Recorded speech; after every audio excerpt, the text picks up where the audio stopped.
All right, welcome everyone. My name is Jacob Bridges, Tour Director for the Capital City Amateur Tour. We're here this evening for Tour Talk, the trophy and award ceremony for the Capital City Open that was hosted at the Firestone Country Club on the Fazio course. Got some preview of items. This segment here, we're going to congratulate our champions. Before we do that, stop transitioning. We had 77 players go out on the course, awarding a total of $4,400 in excess of prize, trophy, and award. We had two co-medalists, both of which were competing in the Nicholas flight, ended up tying, and that ended up going to an on-course playoff. Mr. Will Fuller and Mr. Mike Bauman. A total of 8 contested flights, awarding or crowning 8 champions. Our pace of play was great, man. It was hovering right around 4:17. Some eclipsed that mark, some went over it, but the needle rested right in the middle. We're going to look over the Capital City point standings as those have been updated. Our next handicap revision will be scheduled for the 2nd of July, which will be before our NCR event. We had a total of 44 reward members participate at the Capital City Open, yielding $440 in an end-of-year rebate. The aggregated amount total today is $2,800. That's going to be kicked back to those reward members. In the optional contest, no additional cost to players, sponsored by Westerville Golf Center. It's a low net contest. How it's awarded is the top finishers who unplaced in their own contest flight, and the 2 recipients of a $36 gift card to the Westerville Golf Center goes to Brock Christ and Tyler Van Landingham. So we're going to go into some champions here, and looks like we'll take a look at the results page for our event. I find that we'll kind of go into the first player here that I can see on the screen. This guy here had a rocky season last year, and even before the event, my man, he rode up to the check-in eating some grits. He's from the local area, kind of gave me a little background, what he does and, how he knew the area. And after kind of that talk, I said, hey, man, listen, I don't know if you're kind of staying close with how you've been doing, but you're eligible, your handicap, last 12 rounds, best 9 of that. You're eligible to move down a flight, and maybe that will do some better things for you. And so this is kind of what the result of it was. The sides come going out 42 with that triple on number 9, but coming in at a hot 40 for a round of 12 over par, 82, 3-stroke victory, Mr. Devin Ratliff.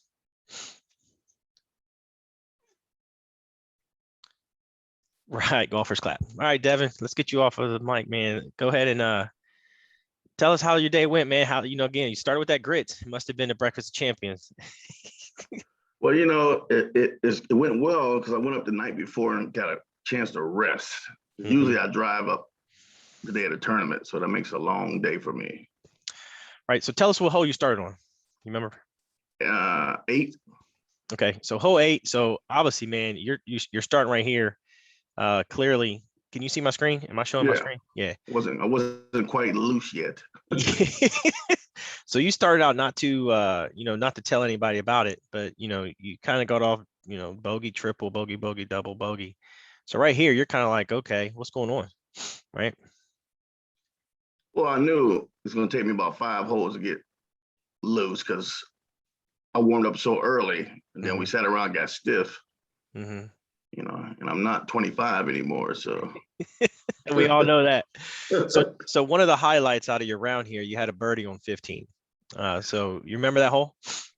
It was into the wind, man. That was into the wind with the flag, the Old Glory in the background, right? That was a long one playing in the wind. That was a very long hole. I went driver 9-iron on that hole. And the pin was in the front. I remember the pin was in the front. Yeah, I was off to the left side of it, so I wasn't quite on the green. Okay. And the guy I was playing with, his ball happened to be a little bit behind mine, so I got a good read off of his ball. So then I actually asked the Fort Caddy to remove the flag. He said, "Are you planning on making this?" So I said, "Oh yeah." Yeah, after seeing his play. So how was that Fort Caddy experience, part of the tournament? It was different. It was took a minute because I'm used to reading the greens myself, and I mean he has some great knowledge of the greens and of Fazio, and also he knew some people that I knew from my hometown that he golfs with that belongs to Firestone. So we got to talking about my friends from Warren. So I mean, he was a great guy. He's probably about a 4 handicap. Okay. Senior Open champion. Okay. So yeah, I mean, he was good. So you who was your partners, your playing partners at the end of the day? They were in the flight above, right? Fuller, well, we all play the same tees. Yeah. So did you follow the leaderboard, the live scoring? No, I didn't even have it up. So I didn't even know I was winning. I was already on the freeway. I had already left. You didn't even check it when you got in? You didn't even look at it? Yeah. So, well, that's one of the beauty things, we don't award or, crown a champion at the side of the tournament. So even though you had left, this is kind of what we do with the virtual ceremony. And because of the option, and I'll ask the champions that follow you, you have a choice in whether you want to elect a trophy or bypass the trophy and have the expense of it added to your Visa gift card. Now, I will tell you, the trophy that we're looking at here, let me get back to it.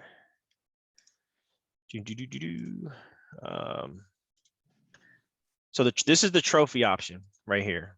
Let me get back to it. This is the trophy option. So what we're looking at, ever since I knew that this was on the schedule, the water tower is a landmark of the course. Right. 2 trophies. This one right here, I'm a big fan of because it resembles more of that pedestal look, but the golf ball that sits on top cannot be engraved. Okay, so that's what that little circle with that.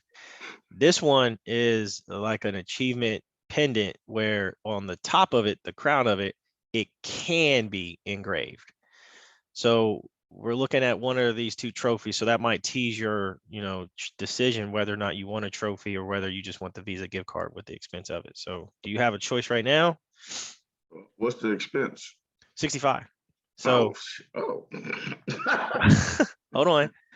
You probably want the trophy. I got enough trophies. You got enough? You got a trophy with your name on it. That's what it comes with. Oh yeah, I got trophies with my name on it, but do I want a trophy? So here's where the option is, and you'll have time to debate. So you got your player flight. So we have 8 players in your flight. Okay, and you go down here. You're looking at 230 without a trophy, or 165 with it. Oh, okay. Well, that makes the decision real easier. I'll do the 230. You do 230 without the trophy. So no trophy. All right, man. All right. So you can either use that amount towards credit to a future event, or you can actually at any time tell me that you want that sent to your home address. I'll tell you what. Just put the green fees for NCR, then just shoot me the balance. Okay. All right. We'll do that, man. So, ladies and gentlemen, once again, we had a round of 12 over par, 82 for a 3-stroke victory, Mr. Devin Ratliff. Congratulations, I should have eagled that par 5 too, because I made it on in 2. 4 putted. 4 putted it? Golly. I was so far back. The caddy gave me a little bad read. He told me to go a little further out, and I went further out, and the ball never came back down that slope. You're talking about this one right here, 13? 4 putter. Yeah. I was on in 2. Yeah. That's the one with the water. Yep. Yeah. Matter of fact, we all got on in 2. Fuller birdied that hole. Okay. All right, man. Once again, congratulations. Stay on the line and congratulate your other fellow champs. Let me mute myself. All right. So next here, I think we have a Mr. Neville. Am I pronouncing that correct? Yes. Can you hear me? All right. So here we have one of our 3 sudden death playoffs on the course. This one resulted in the Senior Jones flight. The Senior Jones flight, senior division is those players who are over the age of 50 and higher, and with handicaps of 16 to 19.9. We had a regulation tie with a rounds of 14 over 84, and going to the course for a sudden death playoff was Mr. Neville and Arnie Turner, and subsequently we all know now that Mark, you won the playoff on the second hole with a bogey, right? I did. All right. Well, so congratulations, Mark. Welcome to this virtual ceremony. So obviously one of the highlights of your rounds was that birdie on 13, but let's work back from the finish and talk about the playoff. How was that going off, knowing that you guys were tied, and then, it took 2 holes? The playoff was fun. I have played that course probably 4 or 5 times, so I was familiar with it. And I had lost a playoff 5 or 6 years ago. Okay. We went off, did 10, and then I lost it on 11. So I think I remember you asking me, like, which hole we're going to go off on. Yeah. I don't want to go on 10 again. I had a good view of 1, although if you look at my card, I started at 1. Okay. And went bogey, double bogey, double bogey, double bogey, double bogey. Okay. 8 over after 4. And then played pretty well after that. But yeah, the playoff, we both hit the right rough. We both laid up, and we both ended up in front of the green. He was a little further away than I was. He pitched further away. I was a little closer. We both 2-putted. And then he hit the center of the fairway on 2.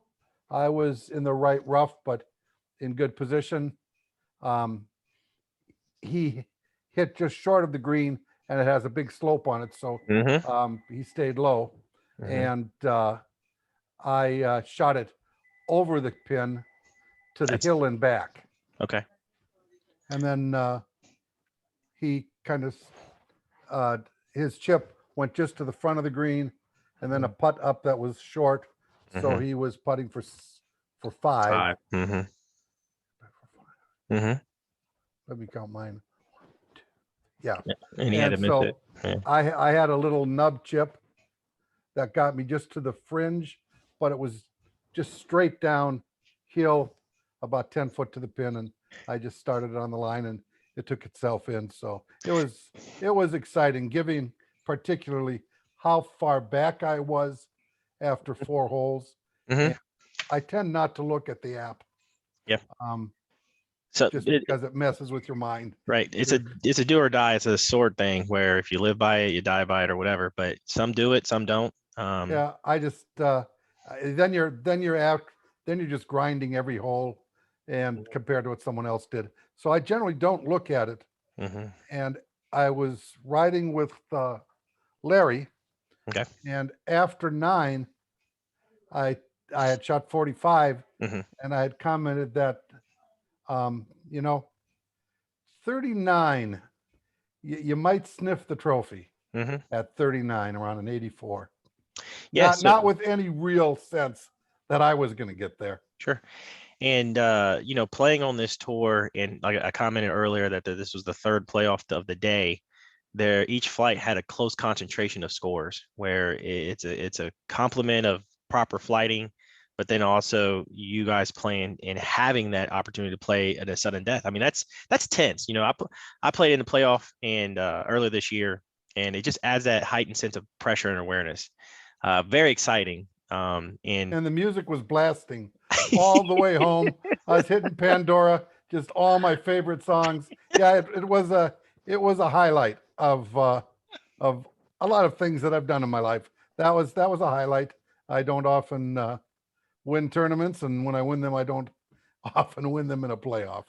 So the tournament format, how it's set up, the environment, creating that excitement, that nervous energy, and then you just have the windows down, blasting Pandora on the way home, man. That's an exciting finish, and that's an exclamation point to your day. It's certainly going to be a long lasting memory.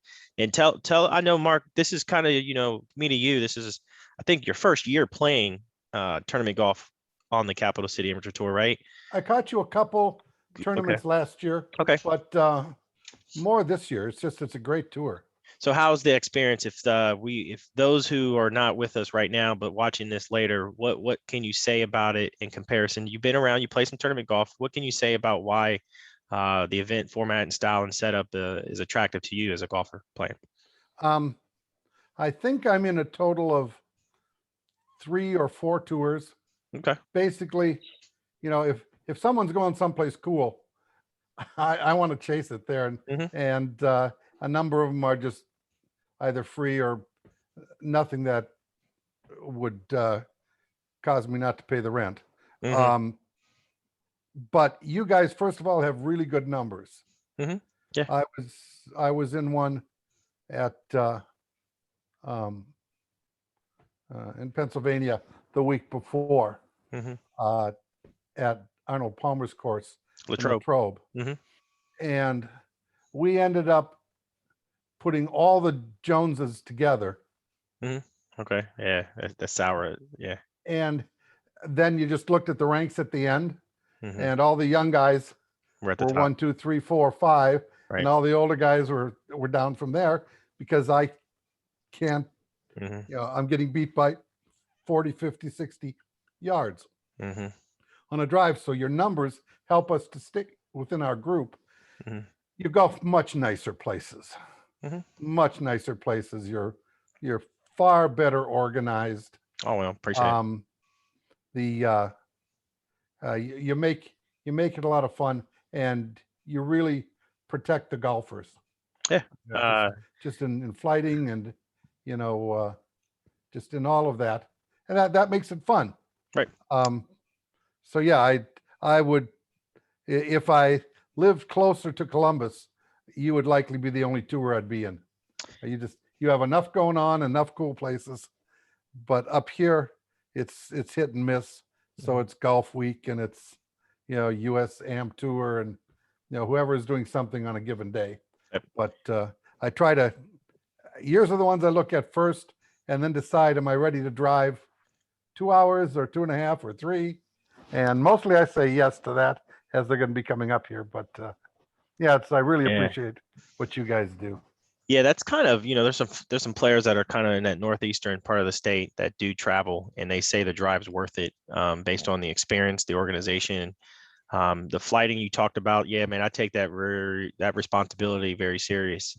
Even if I had to co-join flights, you will still maintain a tee box with a forward tee box in the open division. So that way it handicaps you, at least by yardage, that you can have a shot at playing. But I mean, I've been doing this for a while, man, and what you're saying is pretty consistent with a lot of feedback that I've received, and I was just, you know, grateful and happy to see that you've had a lifelong memory, a core memory and experience in this tour. I guess if I'm the guy that's leading and setting up this tournament style format, I aim for golfers like you and golfers like Mr. Ratliff just before you, who's been on tour, and he's been with me for over 6, 7, 8 years. And the experience is the same, and it hasn't changed, and it just gets better and better. So, well, once again, Mr. Neville, congratulations to you. And like before, I had asked Mr. Ratliff about that trophy option. In your case, if we look at some of that matrix, you had 10 in your flight, kind of know what the trophy option looks like. The trophy will come with your name on it. So if you had 10 in your flight, you're looking almost at the same price point, $245 without or $180 with it. What do you have a choice? We're going to do that trophy. You want to do the trophy? Yes. I don't have as many as Devin, I don't think. All right, man. Well, that's well said. Once again, congratulations. Thank you for the compliments to the tour itself and the members that are on it. Stay on the line and congratulate your fellow champion, ladies and gentlemen, Mr. Mark Neville. And the trophy, the one on the left looks pretty cool. Firestone. I'm leaning towards it. I bet I could get some letters and kind of put a little put something on Firestone on there. Very cool. Thank you. Yes, sir. All right. Next, we are going to have our one and only other champion that's on the call here. Let me see if I can get this down. I can tell that this gentleman here had an impressive round on the course. Let me get this one down. Come on, where are you doing? Boom, boom, boom. Work with me. Here we go.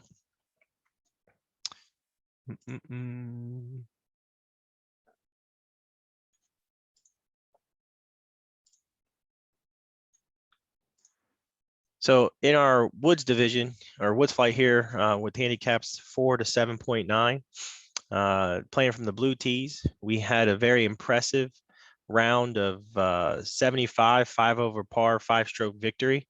And as I learned, this gentleman, his first victory out of the 3 tournaments played on the season.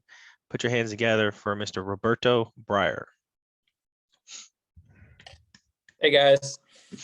What's up, Mr. Breyer? All right, man. Well, listen, after your round, man, I was starstruck when you approached me. I didn't really recognize you right away. I don't know if you saw that deer in the headlight look that I gave you, but you know, you gave me a sense of relief knowing that you were the first champion to report in. And I see here your front 9 side of 40, and man, a very impressive even par 35 on the backside for a round of 75. So tell us about how your day went, man. Obviously, you're talking to me, and you're wearing the hat there, right? How many times are you at Firestone, especially since the Bridgestone is not there anymore? So I had to go pick up some gear.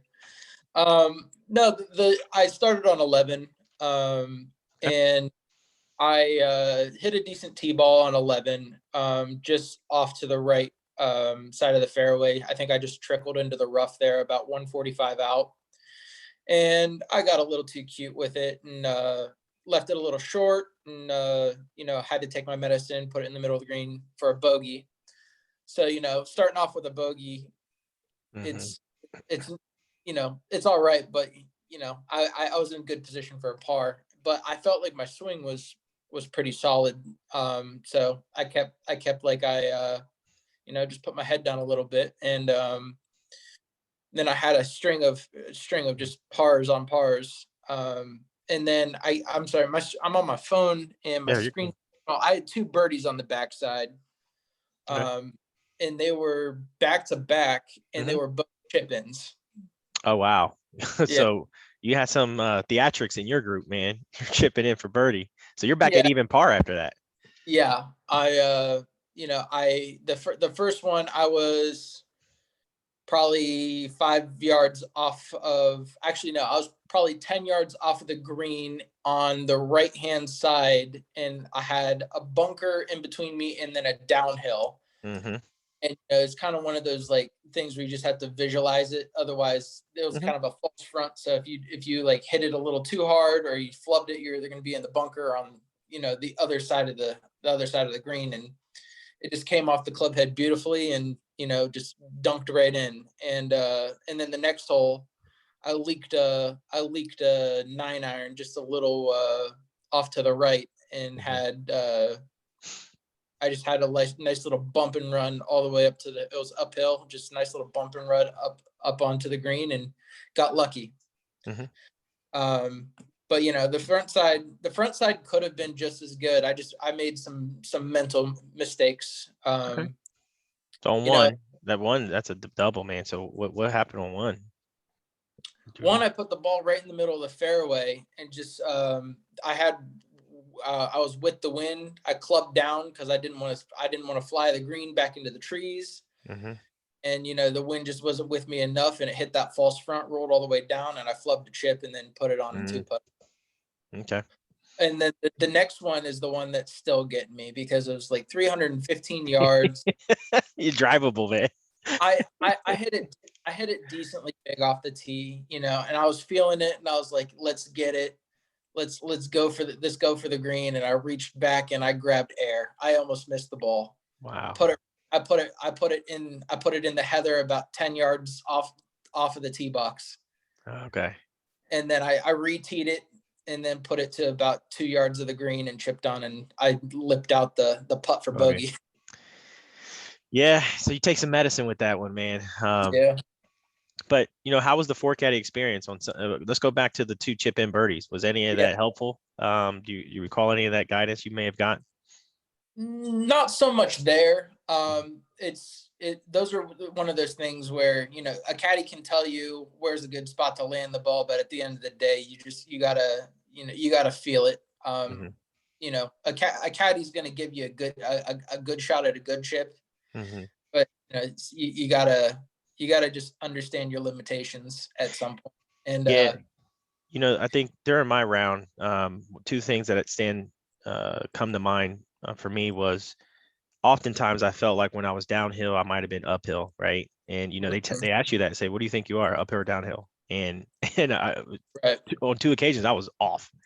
And then the other one was, how much the river or the water came into where the ball should break. And Right. he was Right. always keeping me say, hey, you remember the river's over here. It's going to break that way. Trust it. And and I did it on the first time, right? Because I'm believing like he's going to tell you or she's going to tell you, but at the end of the day, you're the boss, right? So Right.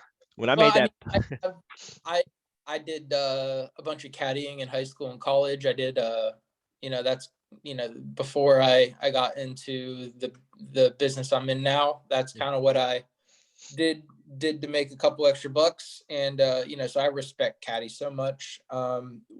Vinny, our caddy, did a great job.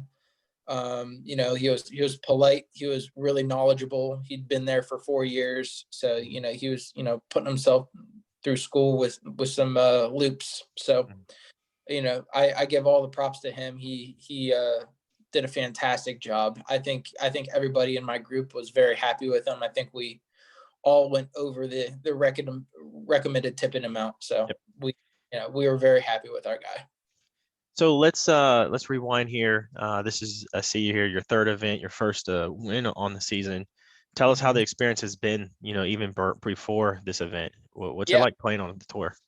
Oh, I love it. I was a competitive golfer in high school and college. Gave it up early in college, just because because my talent had exceeded my placement there, and or had limited my placement there, and I just wanted a little bit of the college life.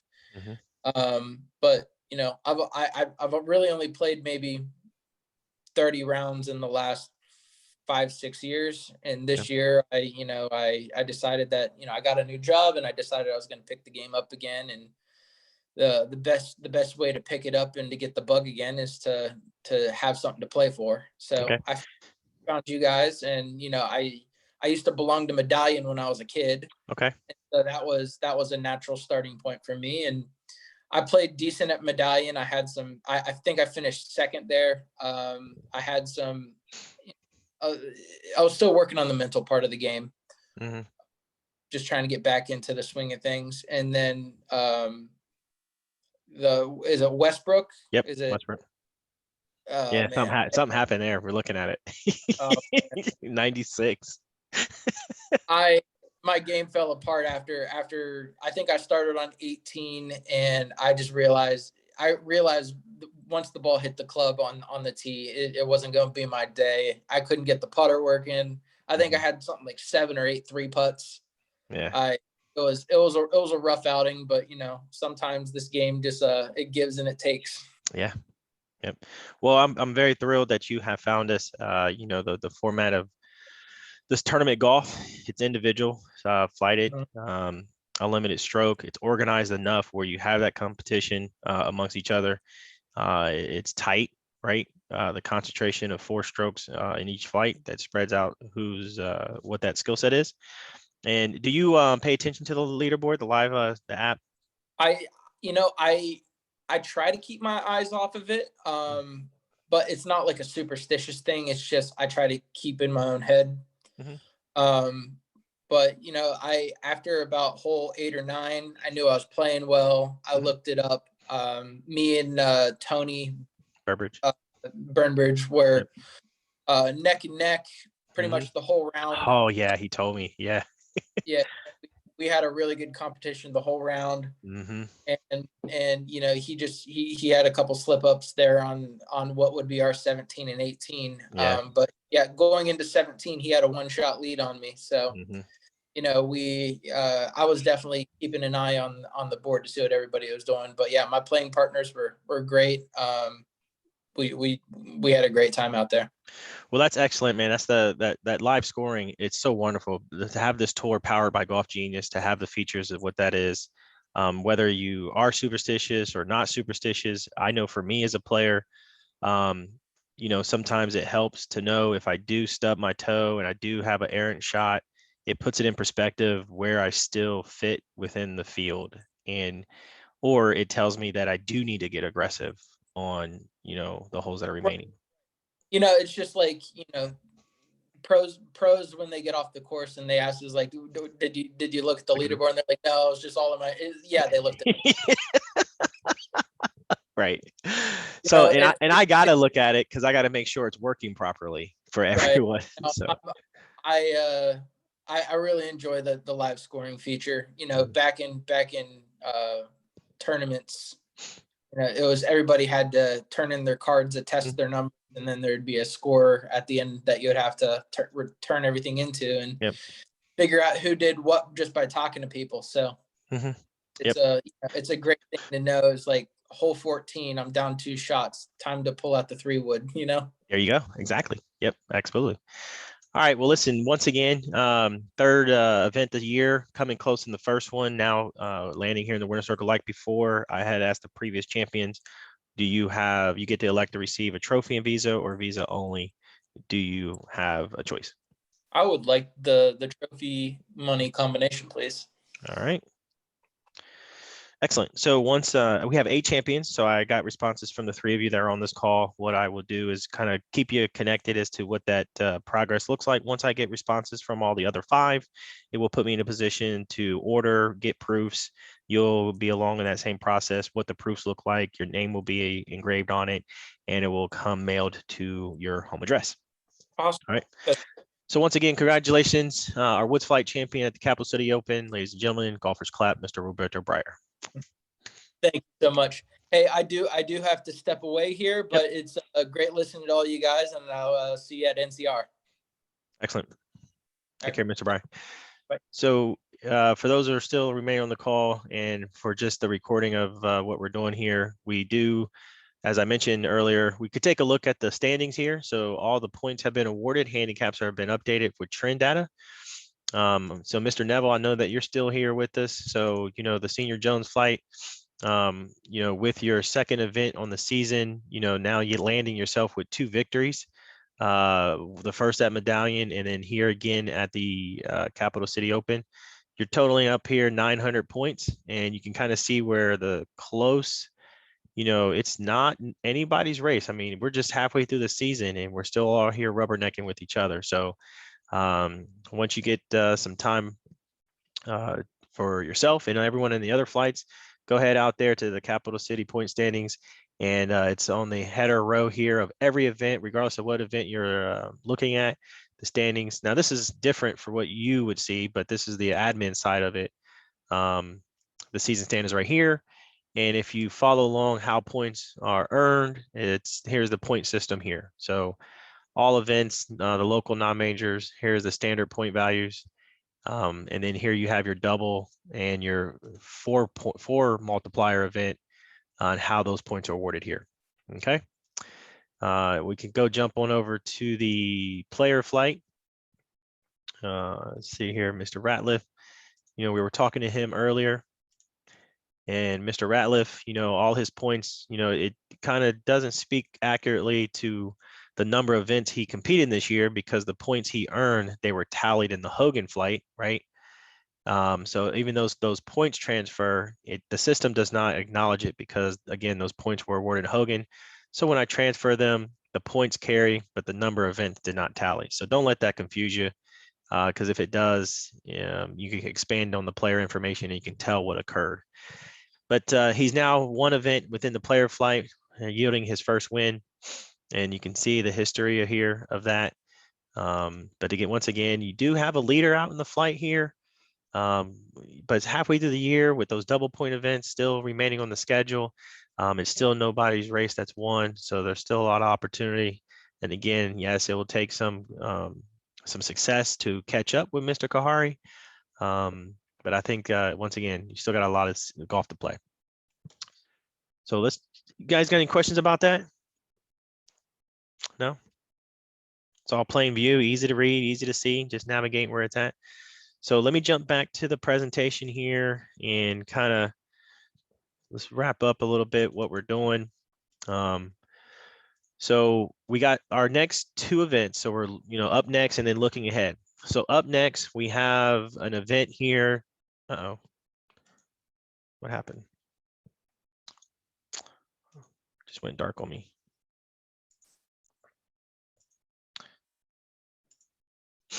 We have an event here at the Oasis Golf Club. It's a joint event with the Queen City Amateur Tour down towards Cincinnati. Standard points here. It's a 12 p.m. shotgun. The normal gross stroke play, but it also has a contest, a 2-man contest. It says member guest. It's basically inviting someone who probably doesn't play, amateur golf, tournament golf, but you're bringing a pal along. That's kind of what that is. But ultimately, you can be paired up with another player. The lead host on this is Queen City. So registration and payment will be through the host, not through me. But it is an event that's on our schedule where you can earn and receive standard points for participating. The event next that I will be hosting, still on the same schedule, is NCR South. We kind of commented that already. It's on Monday, July 5th. This right now, it's an event where we have 91 entered, 70 paid. If you're still with me or you're just now looking at this chapter of this session, I strongly encourage that payment is, something I receive from you, because plans are made on paid entries. I brought that up in a communicator email that where some of us are getting away from the registration, with payment. And I bring that up because you guys have been around for a while, man. You've planned birthday parties, you've went to weddings, you've gone to graduations, and RSVP tells me you're coming. And, people who want to, I guess, wait till the last minute to sign up, you can come to the party, but you might not get a cupcake. I say it that way because courses and myself make arrangements based on paid numbers. And you as a player like to know when I'm going to be teeing off, what format we're playing. Well, that decision is going to be made if we achieve 84 or higher. And if we go over 100, it will alter that format of what the day will look like. On the Capital City Amateur Tour, you have zero cancellation fee if the notification is within 5 days. So there's no risk of paying up front and then waiting to the weather. So what I'm saying is, if you pay today and you realize a week out that you can't play in the event, you get 100% refund. So my reasoning is why wait? So those are up next, and then looking ahead. And with that, I would like to thank everyone for joining me on the call for the Trophy and Award Ceremony. Congratulations to our champions. It was a great conversation with Mr. Ratliff, Mr. Neville, second win in the playoff. And then this is the Capital City Amateur Tour. We're halfway through the season. My name is Jacob Bridges, and we'll see you on the course. Take care, everybody.